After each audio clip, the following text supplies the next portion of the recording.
안녕하세요. 코인드림의 아나운서 고혜림입니다. 안녕하세요. 불꽃남자 데니입니다. 네, 불꽃남자 데니님. 네. 오늘 표정 엄청 좋아 보이시는데요? 시장 뷰가 맞아서 그런 것 같습니다. 네, 하락관점뷰가 딱 맞아서 네. 라이브로 사람이 엄청 몰려들고 있다고 들었어요. 감사합니다. 더 열심히 하겠습니다. 비트코인 가격 쭉쭉 떨어지고 있는데 이 와중에 좀 디커플링 되면서 오르는 코인들이 있더라고요. 오늘 프라이버시 코인 함께 이야기해 보도록 하겠습니다. 자, 그러면 크립토 인사이트 시작하겠습니다.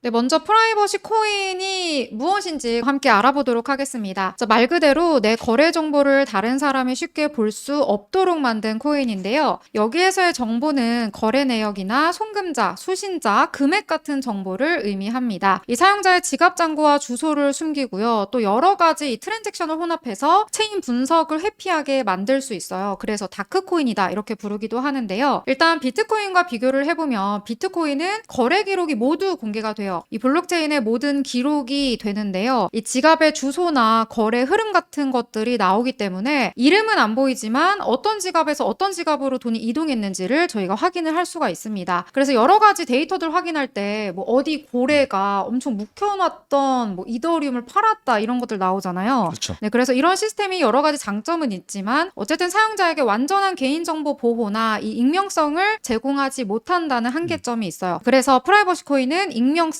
그리고 추적 불가능성 이 두 가지가 가능하게 만든 코인이다 이렇게 보시면 되겠습니다. 자, 그렇다면 시장은 왜 지금 프라이버시 코인에 다시 관심을 보이는지 저희가 그 이유를 함께 살펴보려고 하는데요. 일단은 두 가지로 나눠보긴 했는데 이어지는 흐름이다 라고 생각을 하시면 되겠습니다. 첫 번째는 비트코인의 한계로 제가 잡아봤는데요. 많은 사람들이 비트코인을 익명자산이다, 그러니까 중앙화된 시스템에 반대되는 자산이다 이렇게 생각을 하는데 사실 비트코인은 생각보다 훨씬 더 투명한 자산입니다. 거래 기록이 공개가 되고 누가 누구인지 이름은 안 보이지만 아까 지갑을 거쳐서 어떻게 이동을 했는지 확인을 할 수가 있다고 했잖아요. 자, 그래서 블록체인의 최고 강점이 이 투명성, 누구에게나 모든 내용이 다 공개된다라는 건데요. 다른 말로 보면은 개인정보 보호 면에서는 좀 취약하지 않나? 그래서 개인정보를 안 다룰 순 없는데 어떻게 보호를 하지? 보호할 수 있는 코인은 없나? 라는 질문에서 이 프라이버시 코인이 주목을 받기 시작했습니다. 자, 그리고 최근에 여러 가지 흐름들을 함께 살펴봤을 때 이 프라이버시에 대한 수요가 계속해서 증가하고 있는데요. 최근 몇 년 동안 정부의 규제는 점점 강화가 되고 있어요. 유럽연합 같은 경우에는 자금 세탁 방지 규정을 강화했고요. 또 여러 국가들의 세금 보고 의무 확대, CBDC에 대한 논의도 계속되고 있고요.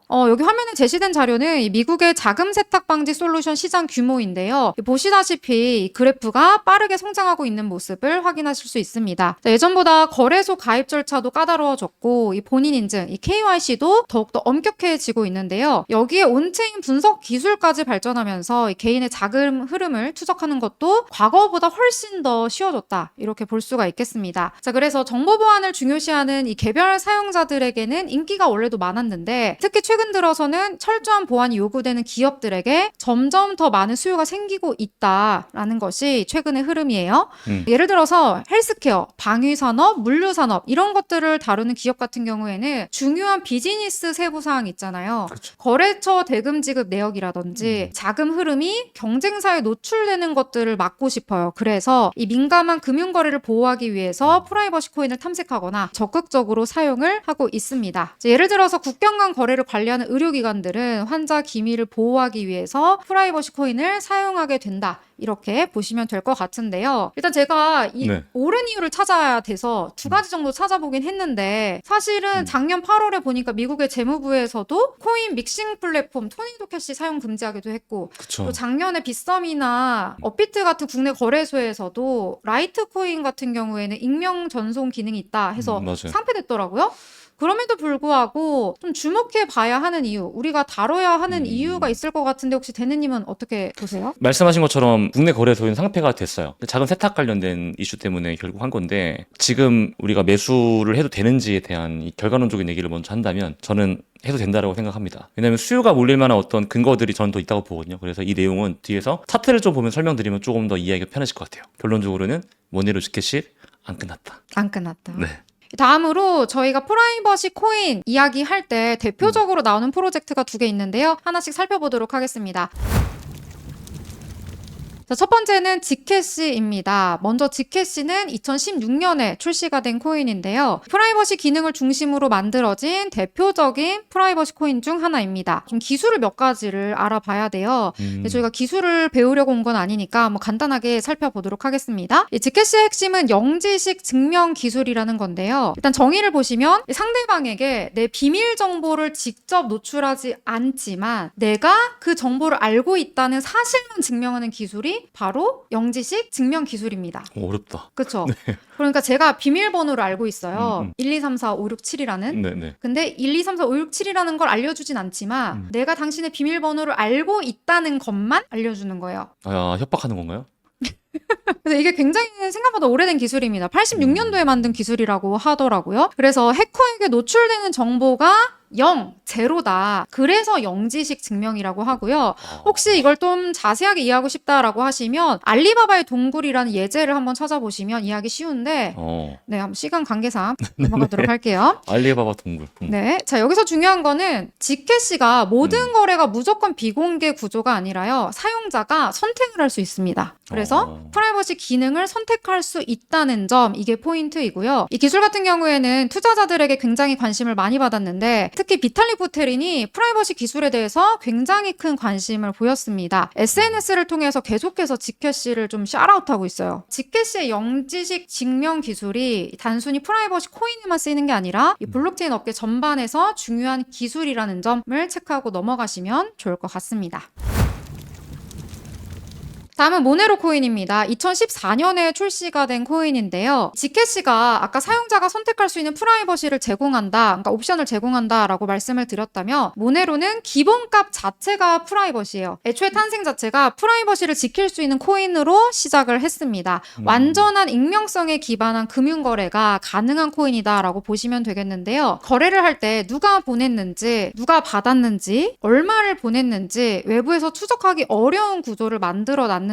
그러니까 송신자, 수신자, 금액을 추적하기 어렵게 만들어 놨어요. 자, 그럼 여기서 알아야 하는 게 또 세 가지 기술인데 간단하게 한번 이야기해 보겠습니다. 자, 일단 송신자를 추적하지 못하게 만드는 기술은 링 서명이라는 기술을 활용을 했어요. 저희가 화면에서 또 보실 수 있는데요. 쉽게 말해서 축의금 봉투를 내는데 원래는 축의금 봉투에 이름도 쓰고 장부의 이름도 쓰잖아요. 그렇죠. 근데 그렇게 이름을 안 쓰고 하객 10명이 와서 그냥 지장을 따다다다다 이렇게 찍어버리는 거예요.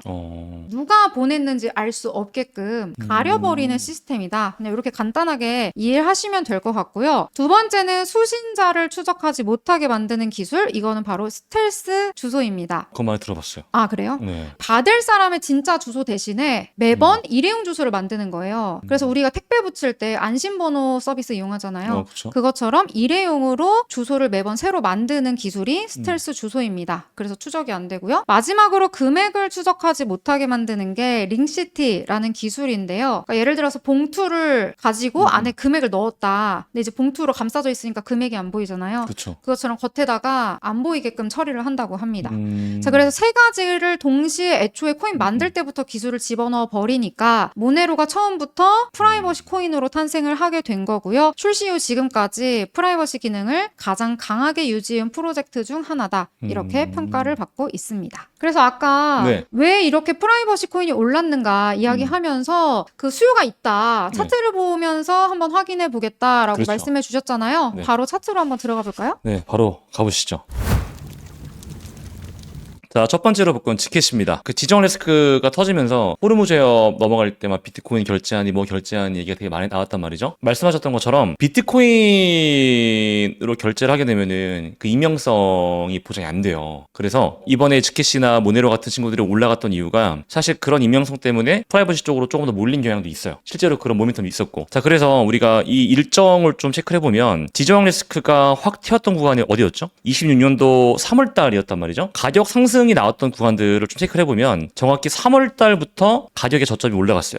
그러다가 폭등이 나왔고 지정 리스크가 있은 이후에 지켓이는 260% 정도 상승을 했습니다. 그리고 이전에 25년도 11월 달에 이제 비트코인 불장 구간 때도 많이 오르긴 했는데 아쉽게도 뭐 이 구간까지는 돌파하지 못했고 저항 맞고 좀 하락하는 모습이다. 자, 그럼 결국에는 지금부터 또 이제 다시 이 지정 리스크라든가 어떤 리스크로 인해서 이 자산이 빛날 수 있냐 이걸 좀 봐야 될 것 같은데 그러니까 반사이익을 받을 수 있냐를 접근해보면 자, 일단 고점 대비해서 63% 정도 하락을 했거든요. 그런데 저점에서 아래 꼬리가 56% 달렸어요. 그러니까 이거는 강한 수급이 개입됐다라고 볼 수 있는 거고 제가 이 얘기를 왜 드리냐면 비트코인 같은 경우는 지금 보시면 단기 고점 대비해서 약 28% 정도 하락했는데요. 저점 대비해서 6%밖에 반등하지 못했어요. 그러니까 쉽게 말하면 비트코인보다 지금 지캐시의 수요가 더 강하다라고 1차원적으로 볼 수 있는 거거든요. 그렇기 때문에 지금 나왔던 단기 반등 같은 경우는 이거는 그냥 일시적인 알트코인의 수급이 쏠리거나 혹은 뭐 이 종목의 모멘텀이 뭐 강하거나 그게 아니고 그냥 전반적인 수요가 강했다라고 볼 수 있는 거죠. 다른 코인들보다도 저점 대비해서 거의 지금 76% 정도 반등이 나왔기 때문에 강하다라고 볼 수 있는 거고 마찬가지로 모네로 같은 경우도 3월 달부터 많이 올랐어요. 여기입니다. 여기가 3월 달이고 지정 리스크가 좀 고조될 때죠. 이때 비트코인도 같이 오르긴 했는데 사실 모네로보다는 지캐시의 좀 저가 매수라던가 이런 수급이 좀 많이 강해요. 그래서 결론적으로 본다면 저는